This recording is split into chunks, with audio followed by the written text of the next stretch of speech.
Yeah, call this meeting to order. This is the regular town board meeting, town of East Troy. It is April 10th, 2023, at 6:30 p.m. Let the show, we do a roll call for the board. Markowski here. Wales here. Reyes here. Church here. Walker here. All right, pledge of allegiance for the flag. I pledge allegiance to the flag of the United States of America, and to the republic for which it stands, one nation, under God, indivisible, with liberty and justice for all. Thank you. All right, first order of business, we are swearing in two new police officers. Lisa Franklin and Patrick Stone. Lisa, you're up first.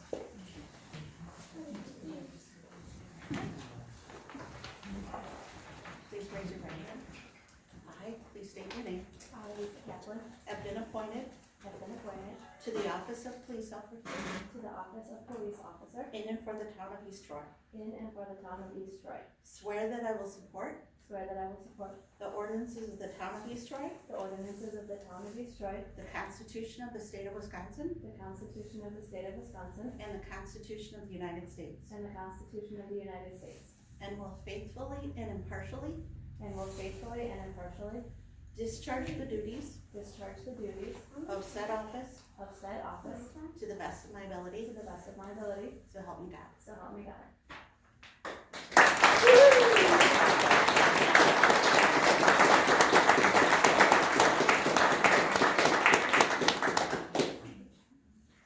Patrick.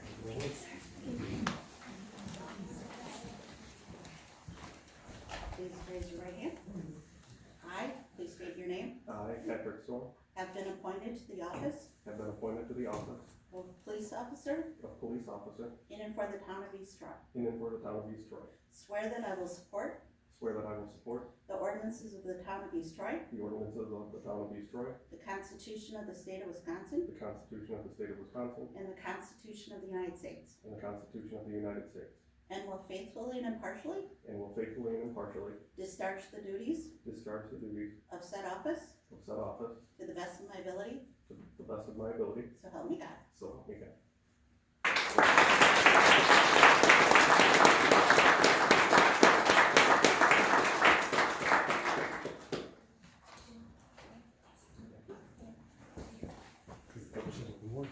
If any of the family wants, we have the courtroom open. If you guys want to come in there and do pictures and anything else, we'll have that open.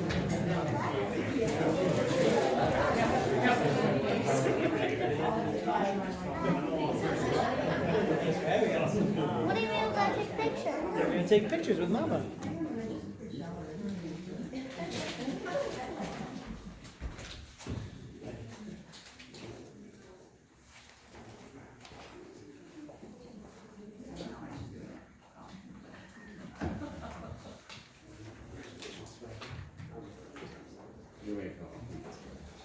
Okay, they were all our postings in order for tonight's meeting. Yes, they are. Before we approve the agenda, I just have an announcement here. Kind of looking through some of our tapes of our meetings, and you know, we follow Robert's rules here, and I had a habit for the last 12 years of trying to keep a laid back meeting pretty loose, but in looking at the tapes, I can see that there's a lot of people talking without being recognized, or when somebody has the floor, getting interrupted. That's not very courteous or anything. So, again, you recognize, you just get my attention, or whatever, and then who's everybody up here. So we can make sure that we do that. And again, most of this is just common courtesy, but I want to make that announcement. Okay, on the agenda, anybody have any deletions or anything? No additions. This huge agenda. No, you good, you good, you good? You good? You good? You good? All right, motion please. I move we approve the meeting agenda for, Monday, April 10, 2023 at 6:30 as presented. I'll second. All right, we have a motion, second by Chad, any discussion? Hearing none, all in favor say aye. Aye. Opposed? None, motion carries. Okay, then we have a bunch of minutes. And I'm gonna take them in the order, I hope that I can present them in. She presented them in date order, chronological Chronological order, yep. Is that what you are? Okay. All right, plan commission is the first one, March first, Bill. So in your packet are both the March first and the March 15th planning commission minutes. We operate with a split meeting format, so on March first, we heard from candidate for a conditional use permit, and we also heard from an applicant for a new home construction variance. So the first meeting, which you have, is purely discussion and directional for the second meeting that we had on March 15th. I had just one comment on the meeting minutes from the first. Bill, I don't see your name included in attendees or excused. And it should be were and not was. So it should be commissioners, there was a plural there, and you only have Sealy listed. I had the same thing, Michelle, good catch. But Wooker's not included, he's also not in attendance, so I don't know what you were. Yeah, Jim verified that it was there. Okay. So then you need to strike the S in commissioners and just say Commissioner Sealy was excused. Yeah, just, that we need to add Bill. Add Bill as an ending. Bill. Yes. Okay. Anything else on March first? I signed that. All right, motion then with the change. I mean, go ahead, oh, Just trying to think, that was my birthday. And to show you I have no social life, I was at the planning commission meeting. Anniversary? happy belated birthday. Motion? All right, need a motion with the change. You gonna make the motion? Sure, I'll make the, motion to approve the March first planning commission meetings as, amended and corrected. Second. Okay, motion second, and again, the addition was Bill as the commissioner, and strike the S on commissioners before Sealy. All right, discussion. On the motion, all in favor say aye. Aye. Opposed? None. Motion carried. Okay, and the next one is March 15th. March 15th, with the planning commission again met, to deliberate and make a decision. In the case of the conditional use permit, the minutes accurately reflect unanimous vote to, the conditional use permit, and forwarded, and we wish to forward that recommendation to the board for approval to send to the county. Essentially, we were, of the opinion that the number of bins that he wanted, the type of objects he was going to. So, You'll do that. Yes. that'll happen during your official report for planning commission. This is These are just just approving minutes. minutes, sorry. Yeah, this is the approval, and that's correct. Right.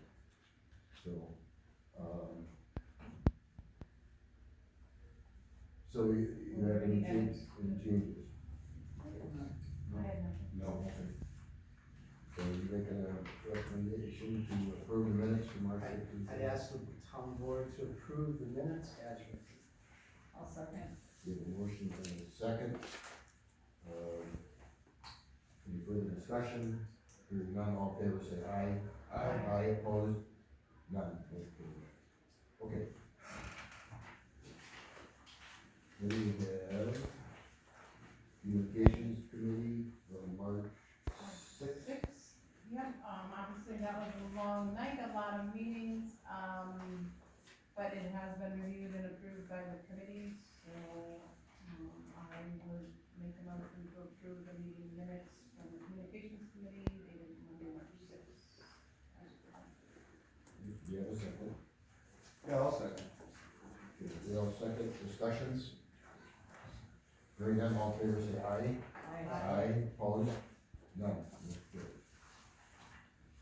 Okay, then we have a special town board meeting on March 13th. Half pager, I have no changes. Do you guys have anything? Bill, nothing? Nothing. Alright, motion to approve. I'll move we approve the special board meeting minutes for Monday, March 13th, as presented.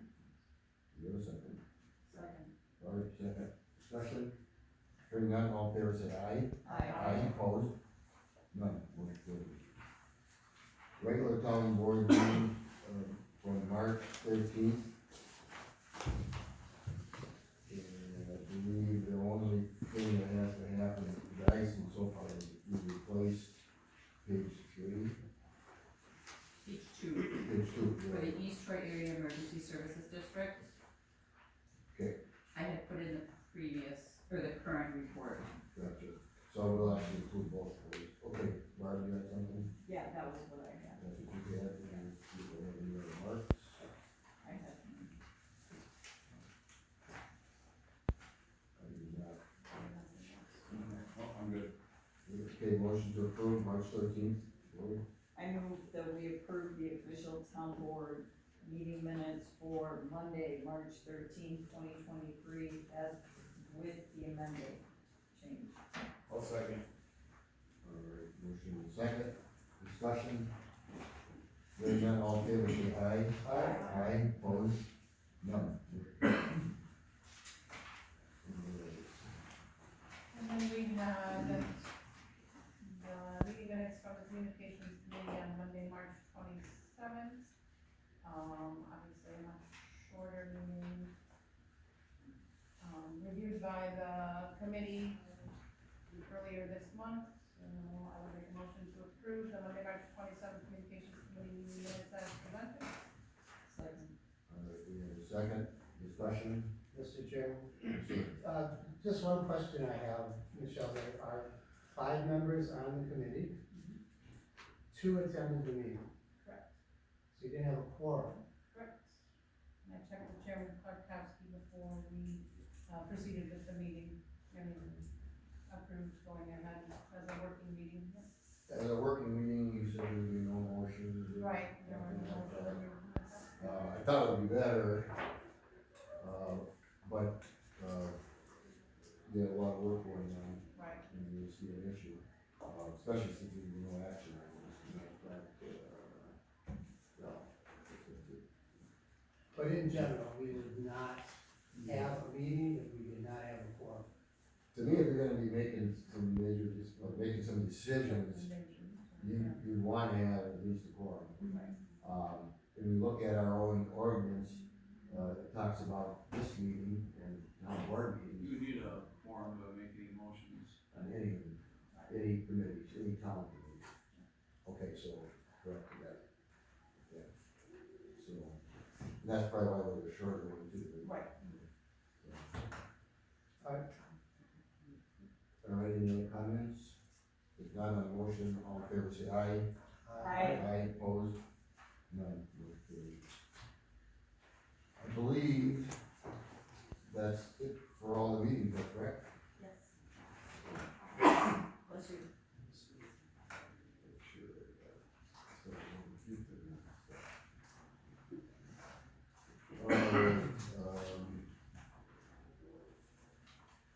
Clerk treasurer's report?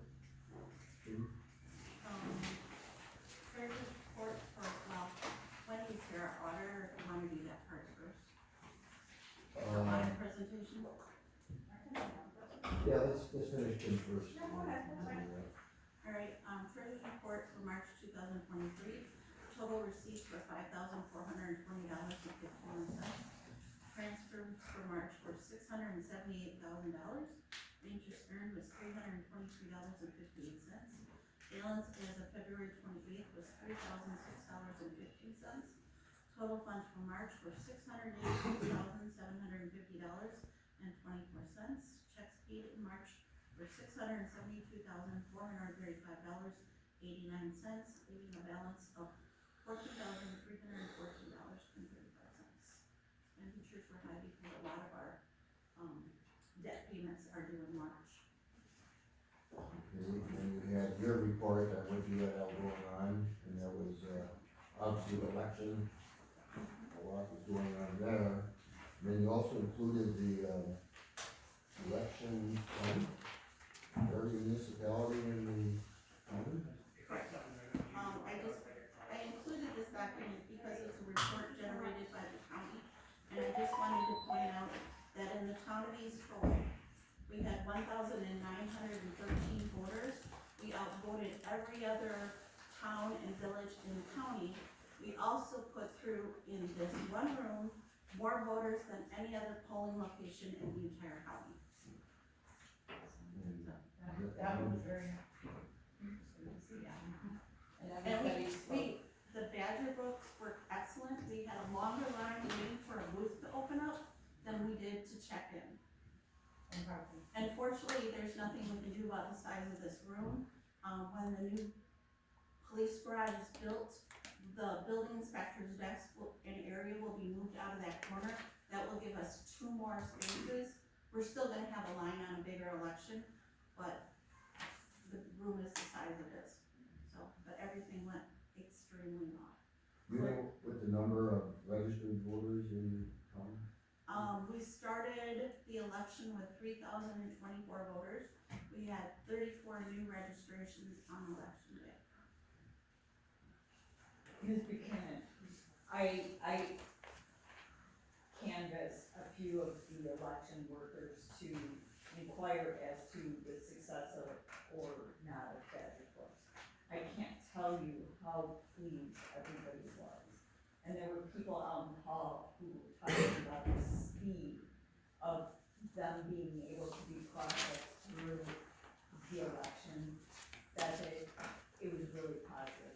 Thank you. Okay, now we're ready for it. Yes, speaker. Oh, you gotta approve my turn. I make a motion to approve treasurer's report. I'll second. All right, discussion, hearing none, all in favor, say aye. Aye. Aye, opposed, none, motion carries. All right, well, thank you, for having me here. My name is Wendy Younger. I am the partner, from Baker Tilly that's responsible for your audit. You should have in your packets, both the audited financial statements, a reporting and insights document, and you should also have a couple-page handout, which is the document that I will use to go through both of those documents at a relatively high level. I know you have a very long agenda, so I'm gonna keep my remarks relatively short, but I will be happy, to answer any questions you have. So the objective of the audit was to issue an opinion on the financial statements. Included in your audited financial statements are, on the first few pages, is our audit opinion. Our audit opinion is really twofold. A portion of that is an unmodified, clean opinion, highest level of assurance that you can obtain from us as your auditors, very positive and the same type of opinion that you've received in the past. There is a portion of that opinion that is referred to as an adverse opinion because the town does not follow the full governmental accounting standards that are required. This is not something new. This is something that has existed for years, but because you don't follow that for your top schedules in the audited booklet, we are required to bring that to the reader's attention. The impact of that is relatively minimal due to the fact you don't typically or have not yet onto the bond market. Issuers or Moody's or those type of rating agencies might ask why, but other than that, there's no negative consequence to that. The reporting and insights document, before I shift to some numbers, just want to quickly highlight that. That's the one that you are in currently, with the full green cover. That document, we share comments and recommendations. We share some of our standard communication. We are required under our standards to communicate any material weaknesses that would exist within internal controls within an organization. Very happy to say the town does a very good job, Kim and her department, in segregating duties as best as they can based on the size of the team that they have. There are a few things at year end with reconciliations and that type of thing that there's just the same person who's doing the reconciling that does the work, and that is something, again, just that happens at year end as part of the audit process, the tax roll and that type of scenario. We also included in there though, the fact that we as your auditors do prepare your audited booklet, so the audited financial statements, that is also referred to as a material weakness in your internal controls, because we become part of your controls for a very brief period of time when we do that. Comment that material weakness is not unusual or unexpected for most organizations. I do many municipalities throughout Wisconsin, very large, very small, a lot of them, most of them have very similar, if not exact comments. So again, nothing to be alarmed by, but we are required to communicate that via that letter. As I also mentioned, there's some required communication. We talk about the audit process, we talk about the various estimates that are included within the town's financials, but again, nothing in there is unusual or unexpected. Shifting gears then to the financial highlights portion of the presentation. The town has two funds. It has a general fund and a landfill fund. On the bottom of the first page of the presentation, I've shown the activity of both of those funds, and then on the top of the second page, I've showed a budget to actual comparison for the general fund.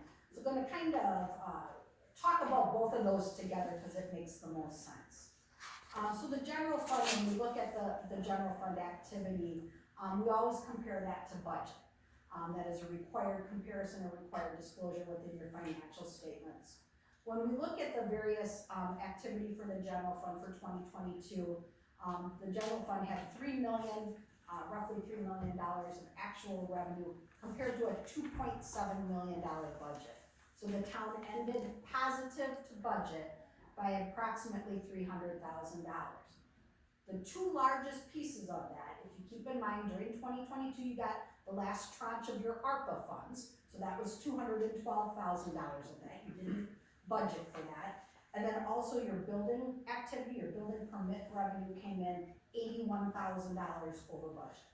So those are the two largest factors that contribute to that positive variance within your revenue category. Your expenditures ended the year at $3.98 million. That compares to a $4 million budget. So you were under budget in your expenditures, which is again a positive scenario by roughly $27,000. So when we look at that, that's essentially a break even in most cases. But you did have some fluctuations within various categories. You had the fire truck that came in earlier than expected, so you had to pay for that. That was $102,000 over budget. But then you were behind on the police department garage. So you had $106,000 of expenses that you didn't incur there. So essentially a wash. But again, the remaining expenditures were very close to what you anticipated. From a actual and final budget comparison, there's also other financing sources. The town goes out, you borrow money on an annual basis, borrowed a little bit less than what you needed or what you budgeted for by roughly $17,000. So overall, when you put together your 2022 budget, you budgeted to use fund balance. You needed money out of your savings to be able to pay your bills, mainly in the capital area. So you budgeted to use $344,000. You ultimately only used $33,000 of fund balance for 2022. So in comparison to budget, a $310,000 positive variance for the reasons we just spoke of. So you ended the year at $815,000 of fund balance. That has four pieces to it. $14,000 is prepaid. So you paid your bills in December, for example, insurance, because you have to pay that before it's used. That comes out of cash, but it's not an expense yet. It'll get expensed in 23. So that comes out of fund balance. You also have $350,000 of restricted fund balance. Most of that is your ARPA money that you haven't spent yet. So that sits there, that's $335,000, and then there's a small portion of that restriction that is impact fees. So $15,000 you can collect impact fees, it can only be used for the purpose in which those impact fees were designed. The third component, $100,284, are assigned areas. These are items that are assigned via management, There is a footnote in your financial statements, but the largest pieces of those are, employee benefits, monies that are set aside for those of $53,000, equipment replacement of $18,000, and emergency services for $19,000.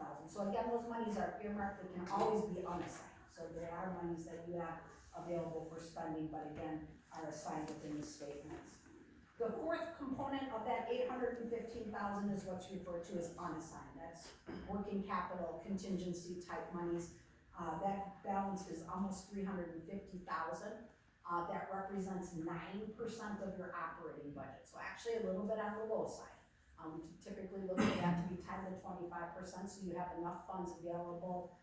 So that should something happen that you need to have some resources. So again, 9% of your operating budget.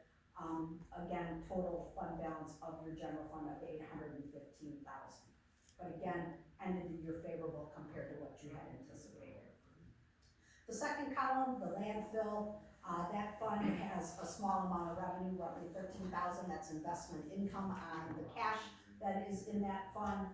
Again, has some expenses, $21,000, $14,000 of those, of that is the expenses of the landfill. The landfill does transfer its interest earnings out of there into the general fund, and that was roughly $7,090. So the landfill fund had a decrease in fund balance of roughly $8,000 at the end of the year with $1.3 million of fund balance. Switching to the second page then, the top portion is what I spoke about previously with the general fund. Just one last item to touch base on. I do summarize the long-term debt obligations of the town. 2.5, almost 2.6 million of outstanding debt you borrow from your local bank and you borrow through the state trust fund. All 8 issues are within those areas. The 8 issues are due and payable through 2032, and there is again a footnote in your financials that details it out by issuance. You do have some coming due relatively soon. One came due, I believe, already in 2023. There's one in 2024 and 2 in 2025. So essentially, 4 debt issues will fall off in the next couple of years. Another item to be, that I always believe is important is that statutory debt limit. You have the ability to borrow 5% of your equalized value, equals $51.7 million. So that is your borrowing capacity. You have $2.5 million outstanding as of the end of the year. So the difference between that is your additional capacity to borrow, which is $49 million as of the end of the year. So you're in a very strong position from the standpoint of if you needed to borrow, you do have the capacity to do so. I have included my direct line and my email address. Please feel free to reach out if you'd like to talk about any of this in more detail, get any information regarding our audit process or what we look at. But I'd also be happy to answer any questions you might currently have. Hey, one. In the reporting and insights, Yes. page 8, these are some of the things that there's some recommendations on, and you can take care of some of these as we go along. And one of them is called establish separate debt service funds. Mm-hmm. I thought we did that last year, too. We actually did not. Okay, I know we had a discussion on that after the meeting. Is that a big deal for you? So, do that, That would be a call between Wendy, the accounting people, and Ms. Hall. So that's, So it is a requirement to set up an additional fund within your accounting software and then account for the transactions through that fund. Your levy would go into that fund, the payments would come out. It is a required fund essentially, but again, something to consider. for the 2024 budget. Any other questions? Yeah, Lori? In one of the, recommendations, it talks about the analysis of our assets and then depreciation. What is something of that cost? We also, Yeah, we spoke about. Yeah, Yeah, we yeah. talked about it. It depends, I mean, it's very hard to put a dollar on it, because it depends on the access to the records, the condition of the records, the availability of the information. If you have it all and it's easily at somebody's fingertips, and it's just compiling it, obviously the cost would be much lower than if we've got to dig through records and determine what year an asset was purchased and determine what the cost was and how do we determine that cost. I mean, it just depends on the level of effort. And I know when we spoke last year or the year before already, you talked about like maybe from our insurance company having them, or it's the summary of assets and things like that, but. You need a starting point is what you need, and typically that's where if someone's gonna implement that portion of the standard, if they get their insurance inventory, start there, but that's not cost. Complete. So, I mean, you gotta go backwards and find the invoices, and so, again, there's a lot of work. With not having a negative impact currently, the additional time, effort, and money is probably not warranted. Unless we're considering bonding something and we never had to. Okay. One question I had, Bill, Larry, you good? I'm good. Michelle? Good. Very good, thank you. Thank you very much.